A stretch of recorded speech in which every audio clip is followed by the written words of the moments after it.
With interest rates remaining high and supply remaining low, you may be asking yourself, where in the heck can I invest in real estate? And so I want to talk about that in today's video. I'm going to break down some really great data that came out from Realtor.com about housing supply gap, how quickly they're going to close the supply gap if they continue at today's building numbers, given the supply and demand dynamics. As a reminder, I'm Mike Thornton. I have a real estate team here in the western suburbs of Chicago. If you want to know more about our area, our information's in the description below.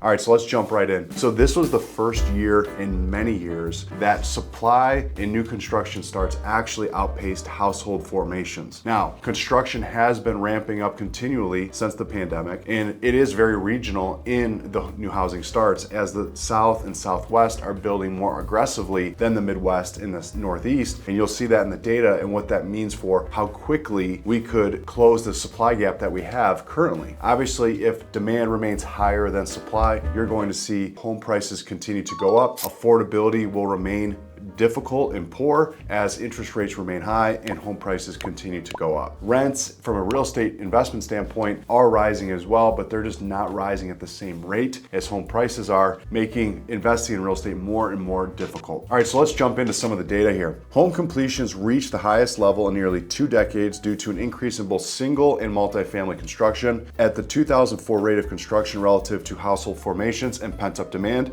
it would take 7.5 years to close the housing gap. But here's where it becomes interesting because it's very regional. If the South would be able to close the housing gap in nearly 3 years, while the West would take 6.5 years, listen to this, the Midwest would take 41 years, and the Northeast basically hasn't seen any reduction in the gap, so theoretically could never close the supply gap. So that's important because you might be saying, well, what does that mean for home prices in these regions? Now, whether you're looking to invest from a cash flow perspective or just looking to buy a home, this is really important to understand because if you're looking at a 41-year gap in the Midwest between when we would see a balanced supply and demand market, you're looking at basically the foreseeable future, you're looking at somewhat of a seller's market where you're going to see home prices continue to go up. The housing market's a market like anything else, and if supply remains constrained and household formations outpace that, you're going to see more demand than supply, and you're going to see home prices continue to go up. Now, what's great about the South and Southwest is, it depends on who you are, I guess. If you're trying to enter the market today, you're seeing home prices come down because you're seeing all this delivery of new construction. We went to Orlando last year and we were around Disney, and Orlando is such a sprawling city. And on our 20-minute drive to the parks, you would see a corner here with a 300 home development, a corner there, 400 home development. And so as that starts to get delivered, in addition to the existing home inventory, that obviously throws off supply and demand, but in a good way for buyers in that market where you have a lot more to choose from. However, that's downward pressure on price, which depending on who you are in the scenario, buyers will have much better luck in those markets. So as a buyer, you're gonna wanna look at the South and Southwest, and then as a seller, you're going to be looking at the Midwest and Northeast, where those areas are gonna continue to hold up their pricing. Now, you might be saying, okay, that's great, but I'm a buyer and a seller. That's fine, but you just need to know what's projected to take place as far as home prices go in these regions so you can make an educated decision for yourself. If you're looking to buy today in the South where there's lots more delivery coming and those home prices are still coming off the peaks, I would say you'd want to make sure you're going to be there for at least a few years because there's a little bit more for this market to come down before it rebounds, and there's no saying it will rebound.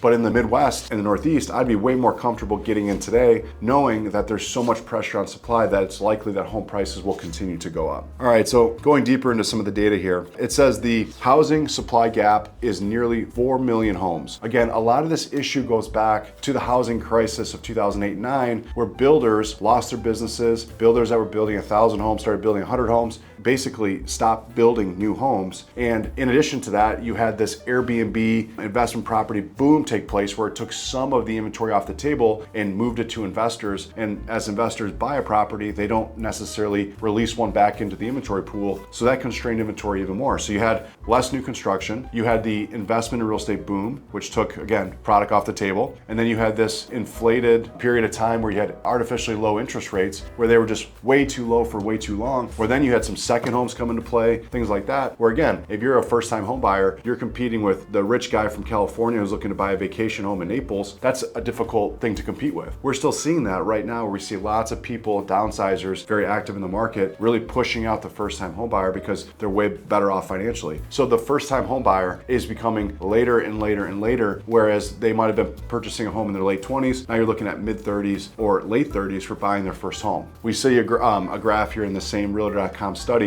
where home ownership in the 35 to 44 range is down 10 percentage points from where it was in 2020. So it's more difficult to achieve the American dream of home ownership in that age group than it was 20 years ago. So it's not getting better, it's getting worse. So continuing on here with some of their conclusions, it says builders have focused on smaller, more affordable construction, offer more incentives such as mortgage rate buydowns, making new construction a better option for some folks. I think this is a trend that we will continue to see. I think it's difficult for builders to build new construction at an affordable rate, but for the builders that are able to do that and are able to provide product to first-time home buyers and make a little bit of money on the lending side by also providing the financing, even offering a rate buydown, I think that's where builders are going to get by, where they can offer some value on the lending side, and then from a consumer standpoint, they're going to be offered an interest rate that's better than what they can get on the open market. I think that's going to be a trend that we continue to see as new construction helps alleviate the inventory problem. Let's keep going here. Kind of their conclusions is it would take 7.5 years to close the current housing gap. Building more affordable housing, especially in areas with high demand and strong job growth, will be important to make homeownership accessible to Americans. Homeownership is still part of the American dream, and many households consider it important to growing wealth, especially for generations to come. So the whole point of this is, where do you purchase? And depending on what you're looking to do, real estate is very local, very regional, and these markets are going to be behaving very, very differently over the next 5, 10, 15 years. So you're going to want to watch this very closely when you go to invest in real estate. Again, if you're looking to just live in a place that's going to go slow and steady, continue to go up and appreciate, the Midwest is going to be really great for that. If you're going to want to look for something that, hey, we want to get something on the low, something that's going to basically look like a deal from where it was a few years ago, you're going to see home prices in the South continue to have pressure on them as all the new construction hits. And if you're looking for, just as a buyer, an opportunity in a market where you're not going to have to compete, again, it's going to bring you to those markets where you have more new construction. The West and the South will be perfect examples of that. So interesting data from Realtor.com. I hope this was helpful. If you want more of this content, please drop us a comment, like, subscribe, all that good stuff, and we'll see you on the next video.